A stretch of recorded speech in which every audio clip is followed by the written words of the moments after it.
مؤلف هذا الكتاب الشيخ الإمام الحبيب عبد الله بن علي الحداد والشيخ الإمام محمد حيات سندي المدني ومن علمني وأصولهم وفروعهم أن الله يعلي درجاتي في الجنة وينفعنا ببركاتهم وأسرارهم وأنوارهم وعلومهم ونفعاتهم في الدين والدنيا والآخرة ثم إلى حاضر جميع المسلمين والمسلمات والمؤمنين والمؤمنات الأحياء منهم والأموات خصوصا almarhum Gaya Haji Ahmad Mursyidi bin Guru Haji Mesin, almarhum Gaya Munzir Tamam bin Guru Haji Mesin, almarhum Gaya Haji Ahmad Salim bin Abdul Qadir Basalama, almarhum Habib Ayat bin Abdullah bin Umar bin Hasan, almarhum Habib Idrus bin Tal Haddad, almarhum Gaya bin Haji Zuhaini, almarhum Ustaz Haji bin Yamin bin Haji Dugal, almarhum Ustaz Haji Abdul Jalil bin Luru Haji Ahmad, almarhum Ustaz Haji Amarati bin Haji Jamari, almarhum Haji Ahmad bin Haji Ahyar, almarhum Haji Jamari bin Mirun, almarhum Haji Muradi bin Haji Ahmad wa usulihim wa buru'ihim. Allahumma ighfir lahum warhamhum wa'afihim wa'fu anhum wa akrim nuzulahum wa wasi' madkhalahum. Ya Rabbana ij'al quburahum rawdatan min riyadil jinan bisirril Fatihah. A'udzu billahi minasy syaithanir rajim. Bismillahirrahmanirrahim. Alhamdulillahi rabbil alamin arrahmanir rahim maliki yaumiddin. Iyyaka na'budu wa iyyaka nasta'in ihdinas siratal mustaqim siratal ladzina an'amta 'alaihim ghairil maghdubi 'alaihim waladdallin.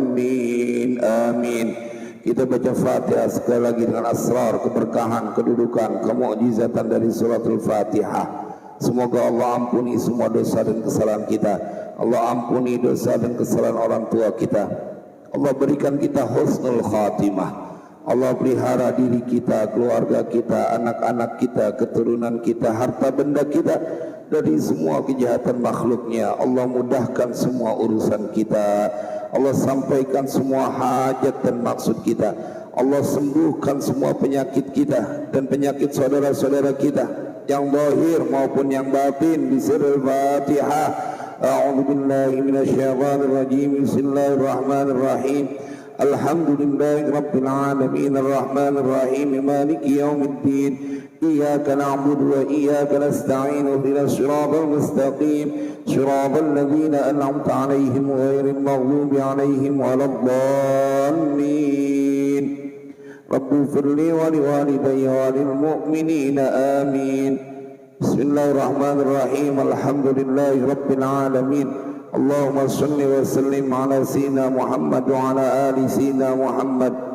أما بعد فقال الشيخ المؤلف رحمه الله تعالى وأدام النفع به وببركات علومه وبكم في الدين والدارين آمين. الشيطان على إضلال العالم أحرص منه على إضلال الجاهل. Itu ya lanjutannya. لأن العالم إذا ضل يضل بضلاله غيره والجاهل ليس كذلك. Bismillahirrahmanirrahim. Jamaah sekalian berbahagia, pagi ini kita kembali melanjutkan kajian kitab Hikam Al-Haddadiyah karya Tuan Syekh Habib Abdullah bin Alawi Al-Haddad. Pada makalah atau kalimat mutiara hikmah selanjutnya, beliau menceritakan tentang bagaimana kegembiraan syaitan dan mereka mempunyai target yang sangat difokuskan. Kita lihat teksnya. Asyaitanu, bismillahirrahmanirrahim. Asyaitanu, bermula syaitan, ala idlalil alimi, atas ketersesatan orang yang alim, itu ahrasu minhu ala idlalil jahili, lebih rakus, artinya dia lebih bersemangat, lebih senang, minhu dari orang alim, ala idlalil jahili, atas ketersesatannya orang yang bodoh. Jadi kalau ada orang alim terus tersesat, artinya melenceng dengan keilmuan yang dia punya, dengan pastilah urusan dunia, maka kemudian itu akan lebih menjadi sebuah target atau keinginan yang kuat dari setan.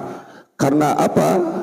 bila dibandingkan dengan ketersesatan orang yang jahil, orang yang bodoh, li'annal alima, karena bahwasanya orang yang alim, idza dhalla apabila tersesat siapa orang alim, ya dulu niscaya tersesatlah bidolalihi dengan kesesatannya orang alim siapa ghairuhu selainnya orang alim. Wal jahilu laisa kadzalika, dan bermula orang yang bodoh laisa kadzalika itu tidak seperti orang alim. Jadi kata Al-Habib Abdullah bin Al-Haddad, jadi kalau dikasih pilihan, setan demenan orang alim yang dia tersesat karena urusan dunia, dan ini banyak betul di zaman sekarang. Kita lihat orang yang sudah tidak loyal terhadap agama, tidak loyal terhadap Allah, tidak setia terhadap ajaran Nabi, tetapi mereka lebih loyal, lebih setia kepada kelompoknya, organisasinya, partainya. Banyak kan lebih loyal itu, nggak ada urusan bagaimana kemudian rakyat menjerit atau gimana. Yang jelas kalau sudah menjadi kepentingan kelompoknya, organisasinya, partainya, maka mereka menjadi tutup mata, bahkan kendati pun bertentangan dengan dalil-dalil yang ada di dalam Al-Quran dan hadis. Karena kenapa? Mereka secara akademik mempunyai status atau tingkat pendidikan yang sangat tinggi sampai mentok. Doktor, udah dokter, profesor. Ada orang yang secara keilmuan agama begitu kuat dan menguasai beberapa disiplin ilmu agama, tapi tujuannya memang untuk menyesatkan orang banyak. Jadi girang tuh kalau ada orang yang memusuhi saudaranya, kemudian nggak berhenti memfitnah, dijelek-jelekin saudaranya dari lantaran dia punya kepentingan dunia atau pesanan. Nah itu sama setan girang banget setan, dan itu yang memang menjadi target utama dia. Karena kenapa? Karena kalau orang yang alim, dia punya ilmu, apalagi dia punya kedudukan, dia jadi tokoh di masyarakat, kemudian dia tersesat, otomatis pengikutnya pasti akan tersesat karena akan mengikuti dia. Coba lihat itu perihal yang namanya Mama Gufron, kan sesatnya udah nggak kira-kira tuh, tapi begitu banyak orang yang mengikutinya. Bagaimana mungkin orang nggak bisa berpikir secara normal? Dia bilang dia masuk ke dalam kuburan Nabi berkali-kali, malaikat Israel diomelin, bisa bahasa semut, bisa bahasa hewan yang lain, cacing, padahal bahasanya itu juga, otaknya nggak mikir gitu. Kan kudunya dia tahu, lihat muka lu aja nggak ada potongan orang pinter, tapi karena punya pengikut ya.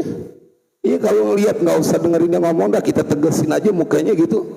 Kayaknya kita nggak percaya tuh orang pintar, apalagi sampai jadi wali. Artinya begitu banyaknya orang yang punya kedudukan dan kemudian banyak otomatis menyesatkan para pengikutnya. Wah itu sampai sekarang mereka belum berhenti tuh untuk terus menyesatkan banyak orang. Waliyadzubillah. Hati-hati Pak, karena memang mereka akan siap dengan membela junjungannya. Ini bukan bicara orang alim dalam pengertian ilmu agama doang. Orang alim yang boleh jadi dia maksudnya dia punya kedudukan, dia menjadi ketua satu ormas, dia menjadi ketua dari partai. Wah kalau udah ketua partainya atau ketua organisasinya tergelincir atau melakukan sesuatu yang bertentangan dengan ajaran agama, itu di bawahnya otomatis ngikutin. Saya suka ketemu ada orang yang ngomong begini, ente emang gak punya perasaan, gak punya hati nurani? Ya punya Ustadz, saya juga gak cocok, cuman karena keputusan dari atasan begini. Itu kan bukti bahwa apabila tersesat, tergelincir seorang yang punya kedudukan, maka akan mudahlah bagi pengikut-pengikutnya untuk tersesat secara otomatis. Walaupun kalau redaksi Al-Quran, masalah ketersesatan itu karena emang Allah punya mau gitu. فَمَنْ يُرِدِ اللَّهُ أَنْ يَهْدِيَهُ يَشْرَحْ صَدْرَهُ لِلْإِسْلَامِ Wa may yurid ayyudillahu yaj'al sadrahu dayyiqan harajan ka'annama yas'adu fis sama' kadzalika yaj'alullahu rijsa 'alal ladzina la yu'minun. Itu kan kalau kita terjemahkan artinya, faman yuridillahu ayyahdiyahu yashrah sadrahu lil Islam. Maka barang siapa yang menghendaki, siapa Allah akan seseorang akan kebaikan, wa yuridillahu ayyahdiyahu, memberikan petunjuk, yashrah sadrahu lil Islam. Allah akan bikin lapang dia punya dada untuk menerima agama Islam. Tapi wa may yurid ayyuridillahu yaj'al sadrahu dayyiqan harajan ka'annama yas'adu fis sama' kadzalika yaj'alullahu rijsa 'alal ladzina la yu'minun. Tapi barang siapa yang Allah menginginkan, wa may yurid ayyudillahu, bahwa menyesatkan akan orang tersebut siapa Allah. Barang siapa yang Allah menginginkan menyesatkan seseorang, yaj'al sadrahu dayyiqan haraja, niscaya Allah akan jadikan dadanya dayyiqan, sempit, harajan, sesat, ka'annama yas'adu fis sama', seakan-akan dia naik ke langit. Ini kalau naik ke langit tuh jangan kata naik ke langit, naik ke gunung yang dia punya ketinggian, itu kalau dia saking tingginya dada sakitnya satu. Dulu tahun 97 saya bisa lari naik ke Gua Hiro.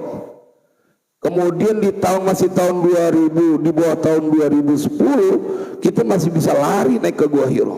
Tapi sekarang gak kuat Pak, nyesek nih, sakit.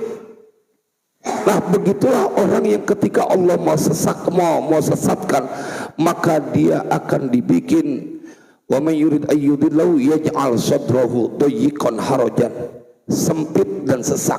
Makanya dia akan menjadi orang yang tidak pernah nyaman hidupnya, karena Allah berikan kesesatan dan Allah menginginkan ketersesatan buat dia.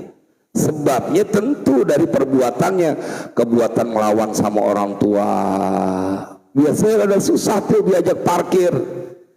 Kebuatan dia jahat sama tetangga, kebuatan dia zalim kepada yang lemah, keseringan bohong mulu.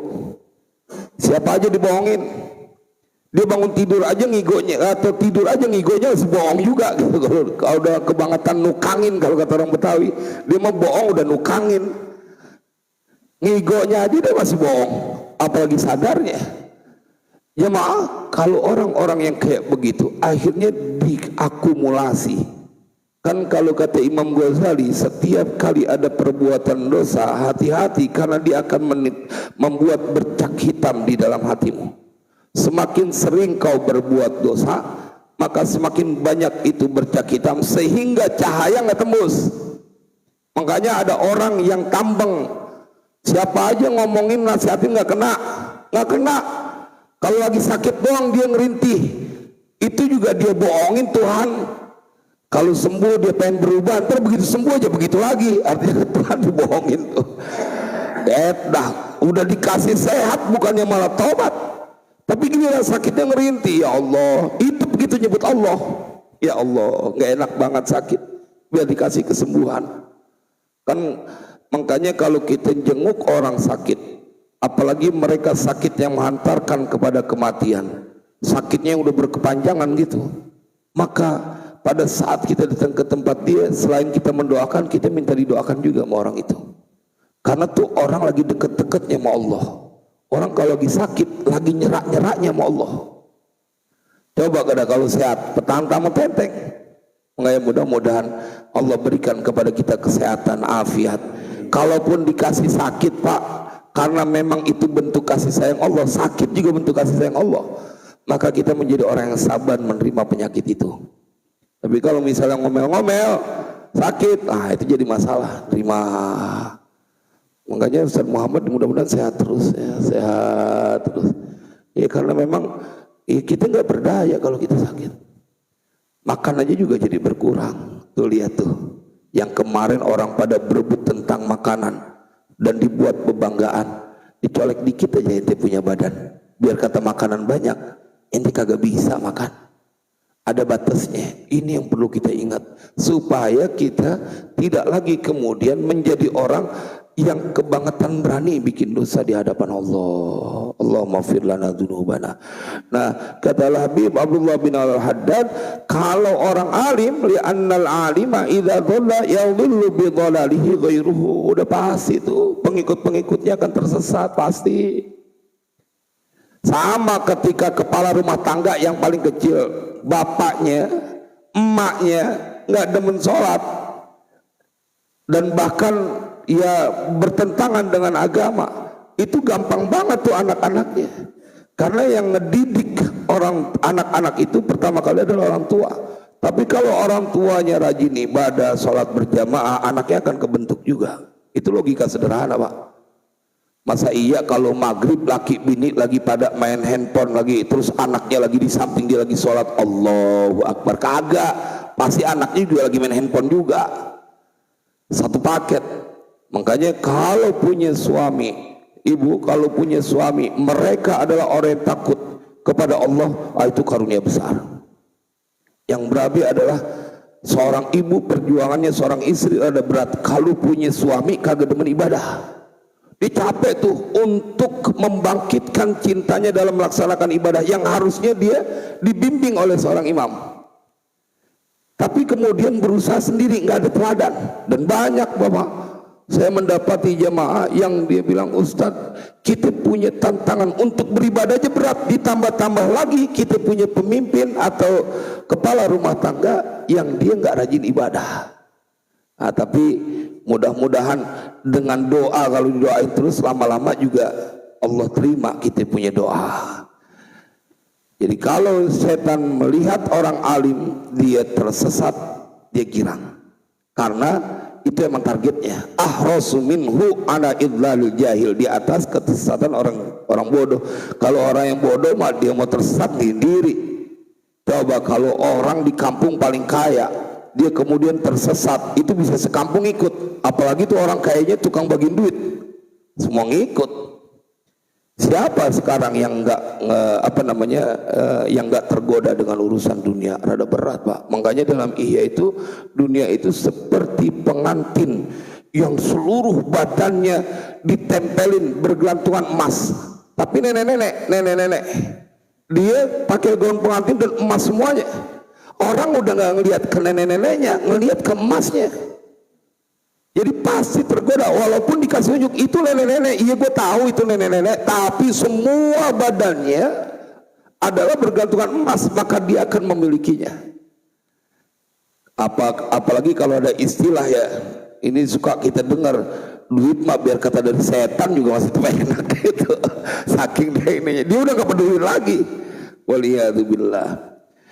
Makanya kita yang jadi tokoh di dalam masyarakat, paling tidak sebagai kepala rumah tangga, karena itu adalah wilayah kita, paling enggak dalam rumah tangga, hati-hati, menjadi penting kita untuk menjaga diri kita, untuk terjaga dari godaan syaitan. Karena bila kita terkena, anak-anak kita semuanya tersesat juga, istri kita tersesat juga. Karena saya juga ada seorang istri yang pertamanya santri, rajin ibadah, kemudian pakai jilbab.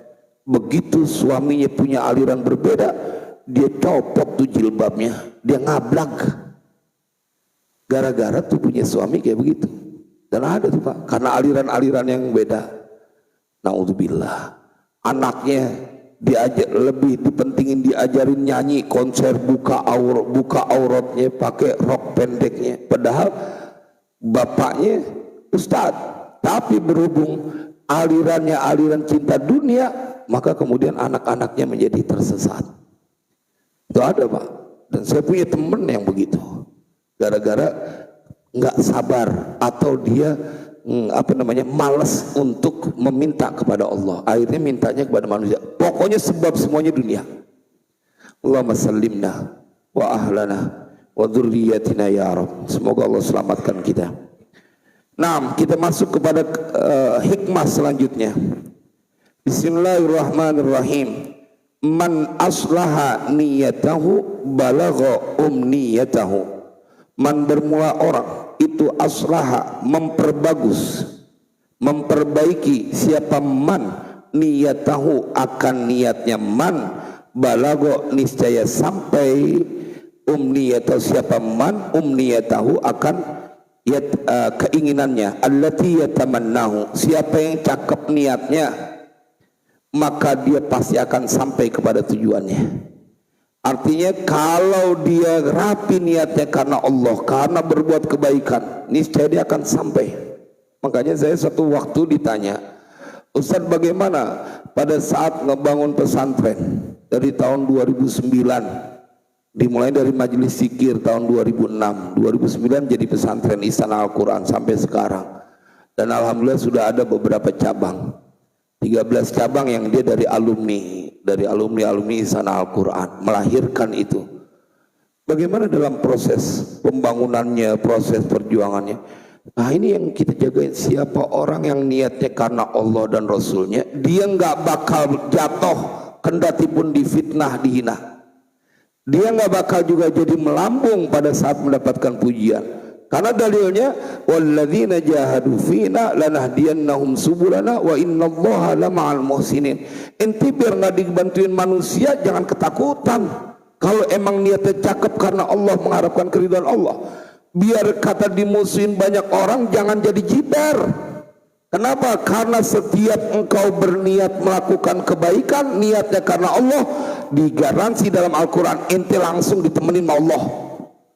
Walladzina jahadu fina lanahdiyannahum subulana. Tapi kalau ngarepin manusia, kalau dia lagi enak hatinya, kalau dia lagi kagak enak hatinya, capek juga, dan dia ada batasnya. Tapi kalau ditemani oleh Allah nggak ada batasnya. Ini yang perlu kita pegang, Pak. Apabila kita memperbaiki niat kita, maka kita pasti akan sampai kepada tujuan kita, apa yang kita inginkan. Ala kulli hal, kepada apa saja, dalam atas setiap keadaan. Bila kita rapi, termasuk dalam urusan kita berumah tangga. Coba bayangkan, ada sebuah hadis, man nakahalillah wa ankahalillah faqad istahaqqa wilayatallah. Siapa orang yang menikah karena Allah, wa ankahalillah, dan siapa yang menikahkan karena Allah.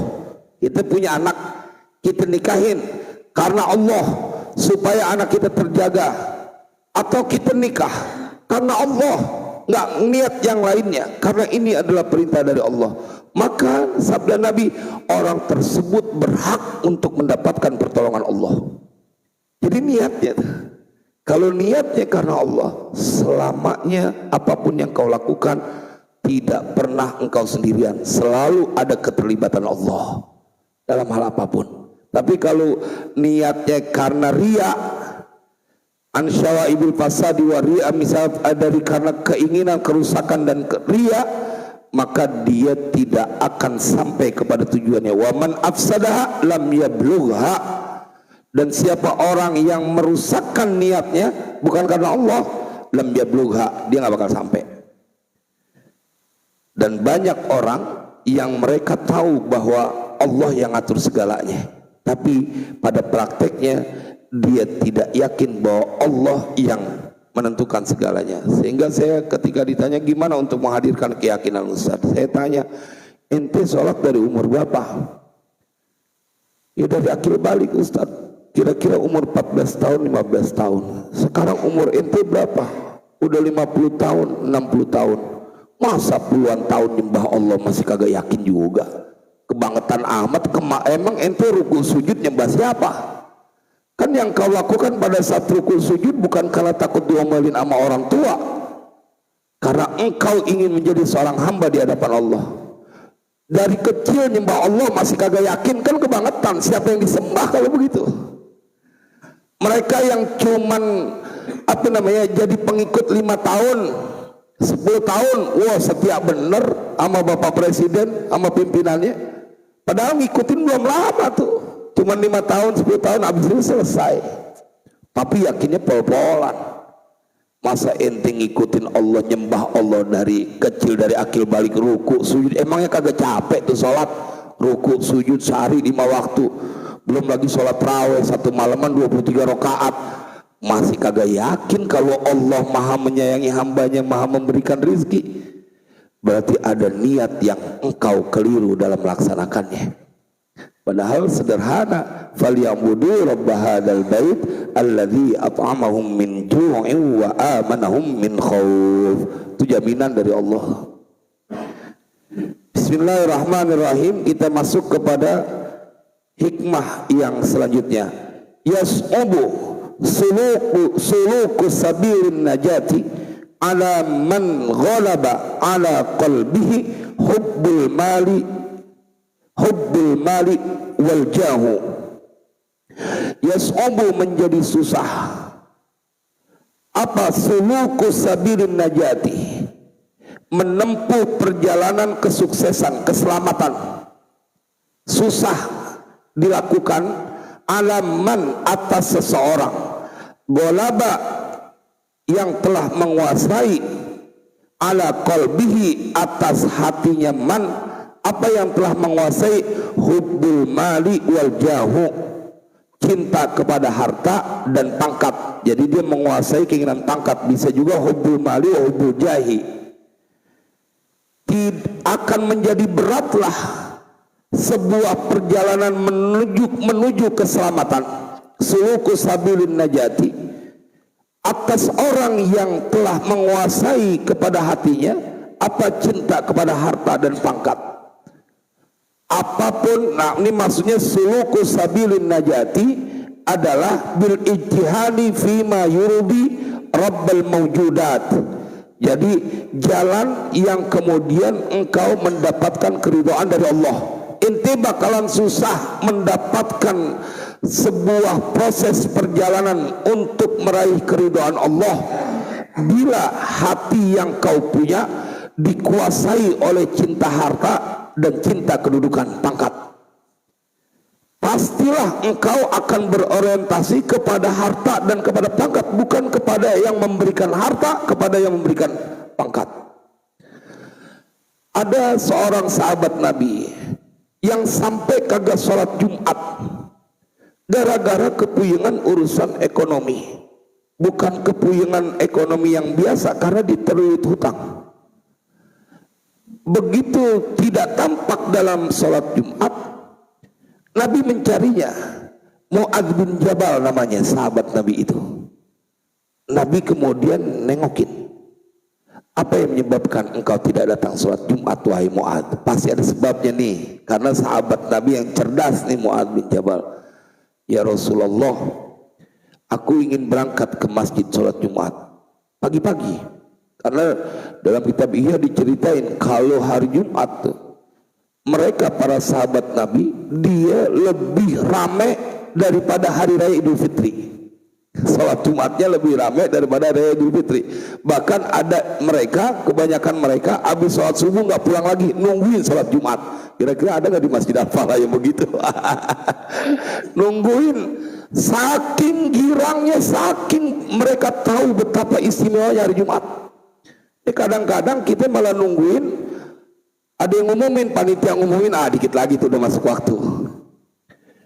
Tapi ini Mu'adz bin Jabal gak berani sholat Jumat, karena di depan rumahnya ada orang Yahudi yang dia punya hutang kepada orang Yahudi itu. Akhirnya dia gak berani keluar. Hutangnya dalam riwayat disebutkan 201 gram. 201 gram kepada orang Yahudi itu. Dia cerita kepada Nabi, aku sudah ingin ke masjid ya Rasulullah sholat Jumat pagi-pagi, tapi di depan rumahku nungguin. Jadi orang yang lagi utang itu tahu dia pasti keluar ke masjid pagi-pagi, orang ditungguin, tapi nggak berani masuk orang Yahudi. Akhirnya dia nggak berani keluar. Apa yang kemudian disampaikan kepada Mu'adz bin Jabal? Nabi bilang, andai kau punya hutang seperti gunung Sabir yang ada di Yaman, maka Allah akan melunasi hutangmu itu bila engkau membaca 2 ayat.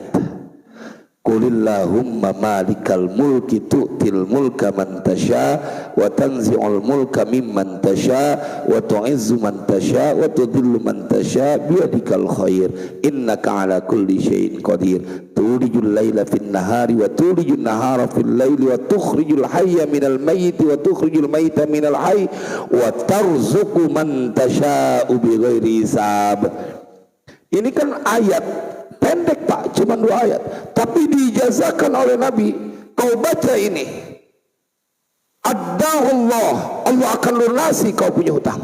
Walaupun kau punya hutang sebesar gunung, gunung itu berupa emas karena hutangnya emas. Walaupun kau punya hutang sebesar itu, Allah lunasin. Artinya saya ngelihat bahwa pilihannya simpel semuanya, cuman kadang-kadang kembali kepada sejauh mana kau mempercayai hadis yang keluar dari lisan Nabi, sejauh mana kau meyakini Al-Quran yang itu merupakan firman Allah. Itu dia yang menjadi tugas kita, Pak. Itulah kemudian kita pentingnya hadir di majelis taklim. Ente kalau diomongin dijanjiin sama manusia bisa percaya, gue mau bingung giliran dijanjiin sama Allah dan Rasulnya pakai kagak percaya. Itu kan logikanya ya. Kalau dijanjiin sama Allah sama Rasulnya nggak percaya, kita bingung, Pak. Giliran janjiin sama manusia dia percaya. Nah, orang yang ingin menempuh sampai kepada sebuah jalan keselamatan, tapi kemudian dia tidak membebaskan hatinya dari pengaruh cinta harta dan pangkat, dipastikan berat dia untuk melakukannya. Makanya kita ada doa selamat khusus ya, doa selamat tuh. Allahumma inna nas'aluka salamatan fid din wa afiatan fil jasad wa ziyadatan fil ilm wa barakatan fil rizq wa taubatan qoblal maut wa rahmatan indal maut wa maghfiratan ba'dal maut. Allahumma hawwin alaina fi sakaratil maut wan najata minan nar, dan keselamatan dari siksa api neraka. Itu doa dulu orang tua kita dulu itu. Kalau ente nggak hafal doa yang lain, yang penting doa ini ente hafal. Doa selamat, makanya doa selamat di dunia, selamat pada saat hidup. Ente kalaupun ente bisa atau na'udzubillah tersesat, tergelincir jalan sebesar-besarnya dosa yang kau punya, ada yang namanya doa wa taubatan qoblal maut wa rahmatan indal maut. Kesianin ya Allah saat mati, wa maghfiratan ba'dal maut. Wah, orang saya ingat betul itu diajarin. Ini paling kagak doa selamat dia paling, supaya engkau mendapatkan keselamatan. Yang namanya orang hidup melewati lika-liku perjalanan, tapi ntar ujung-ujungnya selamat karena baca doa itu. Dia minta terus, walaupun dia mungkin satu waktu terpengaruh lingkungan atau dia sedang dalam keadaan tergoda syaitan, tergelincir, tapi ntar pasti balik lagi. Kan innamal a'malu bi khawatimiha, endingnya dilihat. Biar kata masih muda apaan dosa dia kerjain semuanya.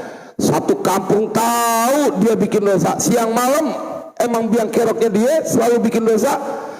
Tapi engkau akan dibuat kebingungan saat di akhir hayatnya, di masa tuanya, justru dia adalah orang yang mendapatkan hidayah, rajin betul. Nah, itu doa selamat diantaranya. Yasmumu suluku sabilin najati ala man ghalaba ala qalbi hubbul mali wal jah. Kalau udah hati dipenuhi, dikuasai dengan cinta harta dan pangkat, wah ini mau udah kadang-kadang nggak ngelihat lagi mana benar mana salah. Bukan cuma susah mendapatkan keselamatan, dia udah nggak peduliin mana benar mana salah. Kemarin kita dengar orang di Republik ini ada orang yang sampai nyimpen duit di rumahnya 1 triliun, ya kan? Kan ramai itu kan, 1 triliun di rumah. Dia udah nggak peduli itu salah sama benar, dia udah nggak peduli. Orang udah cinta harta, dia nggak peduli berapa banyak orang yang harus tersakiti. Kalau kata yang ngomong kalau kata teman saya, itu ustadz yang ketahuan, yang ketangkap ditaruh di rumah, udah kebangetan dia bingung ngumpetin di tempat lain. Yang diumpetin mah banyakan lagi. Nah, rumah 1 triliun ustadz, bagaimana coba? Kita punya duit 100 juta aja di rumah, itu di mana-mana pikiran kita ke rumah aja tuh. Lagi sholat subuh masih, aduh kepikiran bagaimana 1 triliun ya akhi. Manusia ya kalau udah bengis kayak begitu tuh, mati dia punya hati, mati dia punya hati. Tapi dia kebangetan banyak dosanya merakyat Indonesia, akhirnya dibikin begitu. Mudah-mudahanlah Allah berikan keberkahan buat Republik ini. Presidennya baru, mudah-mudahan ada keberkahan yang didapatkan. Nah, satu lagi jamaah, bismillahirrahmanirrahim. Al-khawfus sadiqu ya'malu fi mahwi syahawati an-nafsaniyati wal himami ad-daniyati amalan nari fi ihraqil asyari Qala Allah Ta'ala fa'asabaha i'sarun fihi narun fahtaraqat. والرجاء الصادق يعمل في الاستخراج النباتيات الطيبة والأعمال الصالحة عمل الماء في الأرض الهامدة الخاشعة. قال تعالى وترى الأرض هامدة فإذا أنزلنا عليها الماء اهتزت وربت وأنبتت min kulli zawjin bahij. Wah, ini penting nih. Ingin menguji takut yang kau miliki itu benar atau salah, maka akan dilihat secara langsung akibat atau hasilnya. Al-khawfus sadiqu, bermula ketakutan, rasa takut as-sadiqu yang benar, benar-benar takut gitu, bukan takut cuma di mulut doang. Kalau orang Betawi dulu suka ngomong, lu mah takut tapi berani gitu. Takut kalau depan orangnya doang, di belakangnya berani. Kalau depan kita nunduk takut, di belakang aja berani banget. Takut tapi berani. Kalau di depan manusia ente bisa nggak ketahuan, di belakangnya berani. Tapi kalau di hadapan Allah, mana bisa engkau bersembunyi. Al-khawfus shadiq, kata Al-Habib Abdullah bin Al-Haddad, bermula ketakutan, rasa takut yang benar itu ya'malu min mahwi syahawati, yang bekerja fi mahwi syahawati, pada menghapuskan keinginan-keinginan an-nafsaniyati, yang bersifat nafsu ya, hawa, keinginan-keinginan diri, kalau dalam syarahnya al-mujibati lizalati wal hafawati was sayyiati al mutasabbibati li asyaddil uqubati. Jadi keinginan-keinginan yang jelek yang pada akhirnya akan mendapatkan siksaan yang berat, itu namanya asyahawatun nafsaniyah. Wal himamid daniyati, dan keinginan-keinginan yang rendah ya. Al-himam, dia punya apa namanya, sesuatu al-alilah ay al-umuri razilah, urusan-urusan yang hina. Maka kata Al-Habib Abdullah bin Al-Haddad, ya'malu amalan nari, dia bekerja kalau benar-benar takutnya benar, maka dia akan bekerja, sistemnya itu dia akan seperti bekerjanya api fi ihraqil asyari, pada membakar pohon-pohonan. Qala Allah Ta'ala, telah berfirman Allah Ta'ala, fa asabaha i'sarun fihi narun fahtaraqat, maka menimpa pohon-pohonan itu apa? I'sarun, angin, fihi, itu di dalam angin, narun, bermula api, fahtaraqat, maka kemudian angin itu membakarnya. Jadi kalau benar takut karena Allah benar, maka pasti akan menghilangkan, dia akan bekerja. Kalau benar, semua hawa nafsu yang hawa nafsu diri kita dan perbuatan-perbuatan yang hina, dia otomatis akan hilang. Seperti kerjanya api saat membakar pohon-pohonan yang diceritakan dalam Al-Quran, fa'asaba insarun fi narun fahtaraqat. Kalau ente benar takut sama neraka, kalau ente emang benar takut mati su'ul khatimah, kalau emang ente takut benar dengan siksaan kubur, benar takutnya, pasti ente berhenti bikin dosa, pasti berhenti kalau takutnya benar. Al-khawfu as-sadiqu. Tapi kalau takut cuman di mulut doang, atau disebut apa namanya cuman kamuflase, maka kalaupun dia tobatnya tobat sambal, setelah itu dia akan berulah lagi. Kalau takut yang kau miliki benar, maka engkau tidak akan berani untuk melakukan kesalahan, akan hilang secara otomatis, karena engkau tahu Allah tidak pernah luput dari apa namanya melihat apa yang kau kerjakan. Wa ma takunu fi sya'ni wa ma tatlu minhu min qur'ani wa la ta'maluna min amalin illa kunna 'alaikum syuhudan id tufiduna fi. Tidaklah engkau dalam satu perkara urusan, dan tidaklah engkau membaca dari Al-Quran, wa la ta'maluna min amalin, dan tidaklah kalian berbuat dari sebuah perbuatan, illa kunna alaikum syuhudan id tufiduna fi, kecuali kami atas kalian menyaksikan tatkala kalian melakukannya.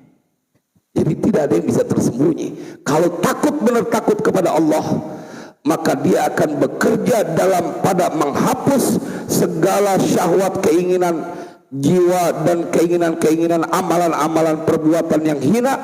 Dia akan bekerja seperti api yang membakar pohon. Selesai kudunya, nggak ada lagi tuh yang namanya penyakit dengki, penyakit iri, ghibah, namimah. Kalau inti benar takut kepada Allah, takutnya benar gitu, bukan takut bohong-bohongan, bukan takut sesaat aja. Kayak kita orang, Pak, kalau udah misalnya sakit nih, kita bisa wujudin. Ada orang yang sampai berhenti totalitas, maaf ya, contoh yang paling gampang, rokok. Begitu kata dokter, ini bahaya, bakalan begini. Kalau benar-benar dia takut, berhenti totalitas pasti. Tapi kalau dia yang kagak takut, dia cari dokter yang kagak nakut-nakutin. Dia cari, gua gak berobat sini, dokter sono aja yang kira-kira gak ngelarang. Artinya kalau takutnya sungguh, berhenti totalitas. Itu logika, Pak. Sama ketika seorang istri yang dia takut durhaka kepada suaminya, maka dia akan menjadi istri yang selagi tidak keluar dari syariat Islam, dia akan melakukan apa yang diajarkan oleh suaminya, kecuali keluar bertentangan dengan syariat Islam. Karena la ta'ata fi ma'siyatillah, tidak ada ketaatan pada kedurhakaan kepada Allah. Di masa sahabat ada seorang ibu yang datang kepada Nabi karena dia punya anak, disuruh sama menantunya buat nyambung rambutnya. Jangan ditaatin. Kalau kedurhakaan jangan ditaatin. Begitupun warraja'u shadiqu, dan bermula harapan as-shadiqu yang benar, berharap. Ya'malu fi istikhrajin niyatit thayyibati, itu akan bekerja pada mengeluarkan niat-niat yang baik, wal a'mali sholihati, dan amal-amal yang bagus sholihat, amal al-ma'i fil ardi, akan pekerjaan air di bumi, al-hamidati yang kering, al-khasyiati yang lunak. Qala ta'ala, telah berfirman Allah Ta'ala, wa taral arda hamidatan, dan engkau melihat bumi yang dia kering. Fa'idha anzalna 'alaihal ma'a, maka tatkala kami turunkan atas tanah yang kering itu al-ma'a, akan air, ihtazzat, maka dia akan, kalau bahas dalam kamusnya ihtazzat, dia bergoncang, artinya dia akan hidup, akan ada kehidupan, ada gerakan. Kan kalau ngelihat orang mati, lihat nggak ada yang bergerak, mati nih. Kalau misalnya masih ada anggota tubuh yang bergerak, ini masih hidup nih. Nah, ihtazzat artinya dia bergerak, hidup. Tanah itu kalau kena air, dia ada pergerakan, maka dia disebut hidup. Warabat, dan menjadi subur. Wa ambatat, dan niscaya tanah itu akan menumbuhkan min kulli zaujin bahij, dari tiap-tiap zaujin, tumbuhan yang berpasangan, bahijin yang indah.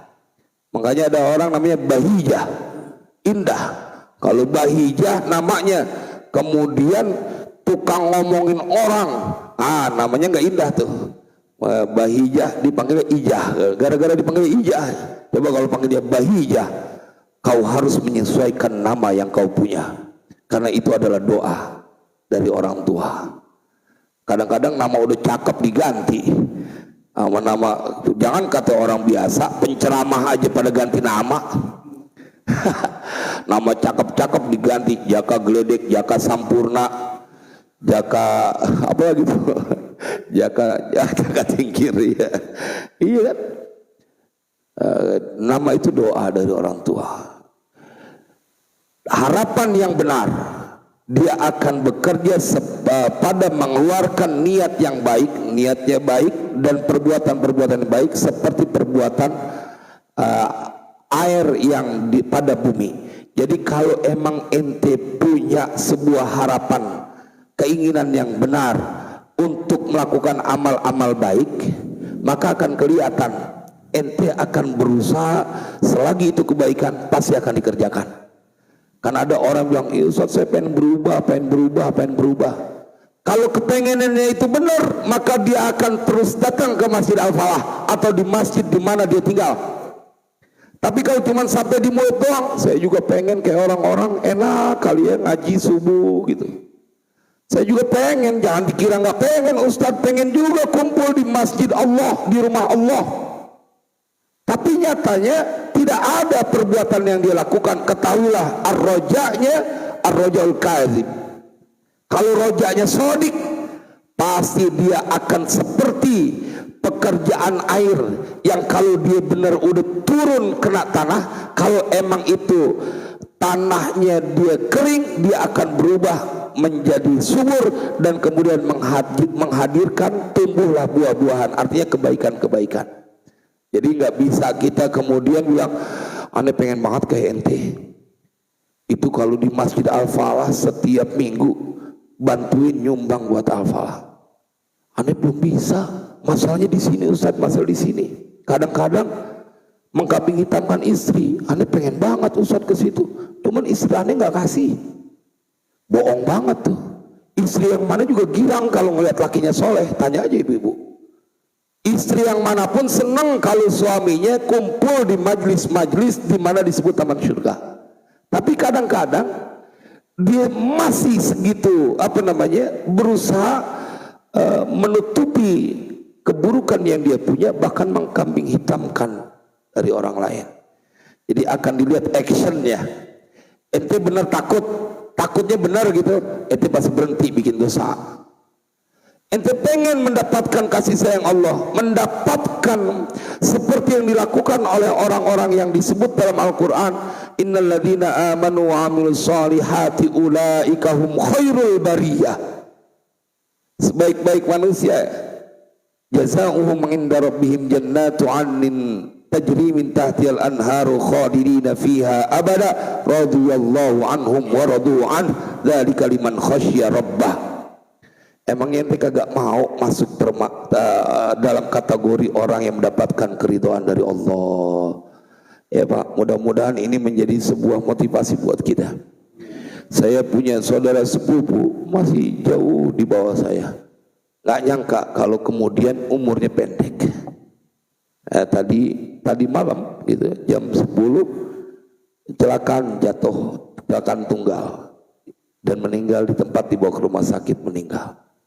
Ya, jadi jangan sampai kemudian ternyata keduluan ajal dibanding bahwa kita menunjukkan ar-roja as-sodik. Jangan cuman katanya pengen doang, pengen juga bareng kumpul ibadah. Ntar kalau ditunda-tunda, ngerinya ajal ente duluan datang dibanding dengan keinginan yang ente bisa tunjukkan, artinya keinginan yang benar.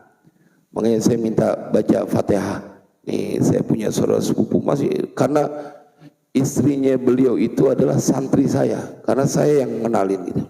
Punya anak 2 masih kecil-kecil. Nah, istrinya hafal Quran. Karena santri saya nikahi saya kenalin dengan sepupu saya. Mudah-mudahan beliau husnul khatimah. Minta keikhlasan Fatihah buat almarhum Zainal almarhum Zainal Abidin bin Zainal Arab, namanya Zainal Arab bin almarhum Ustaz Jinur Ali. Allahumma lahu warhamhu wa'afi wa'afu anhu wa akrim nuzulahu wa asim madkhalahu ya. Ya Allah ij'al qabrahu rawdatan. Surah Fatihah. A'udzubillahi minasyaitonir rajim. Bismillahirrahmanirrahim. Alhamdulillahi rabbil alamin arrahmanir rahim maliki yaumiddin. Iyyaka na'budu wa iyyaka nasta'in ihdinas siratal mustaqim siratal ladzina an'amta 'alaihim ghairil maghdubi 'alaihim waladdallin. Rabbighfirli wa liwalidayya walil mu'minin amin. Sampai di sini perjumpaan kita, mudah-mudahan manfaat. Bismillahirrahmanirrahim. Alhamdulillahi rabbil alamin. Allahumma shalli wa sallim ala sayyidina Muhammad wa ala ali sayyidina Muhammad ya rabbana bi rahmatika wa bi jahi nabiyikal mustafa wa bi jahi awliyaika wa bi jahi mu'alif hadzal kitab ya Allah sahil umurana wa umura auladina wa dzurriyyatina wa talamidina wa man ahsana ilaina wa man awsana bid du'a wa man lahu haqqun alaina ya maulana hasil maqasidana wa maqasidahum warfa' darajatina wa darajatihim fid din wa dunya wal akhirah. Wa sallallahu ala sayyidina Muhammadin wa ala alihi washabihi wasallam walhamdulillahirabbil alamin. Saya minta izin enggak ikut sarapan pagi karena belum takziah. Karena semalam saya pulang jam 1:30 dan rencana emang dari sini mau takziah. Karena habis takziah saya harus ke Bekasi. Minta maaf lahir batin. Wassalamualaikum warahmatullahi wabarakatuh.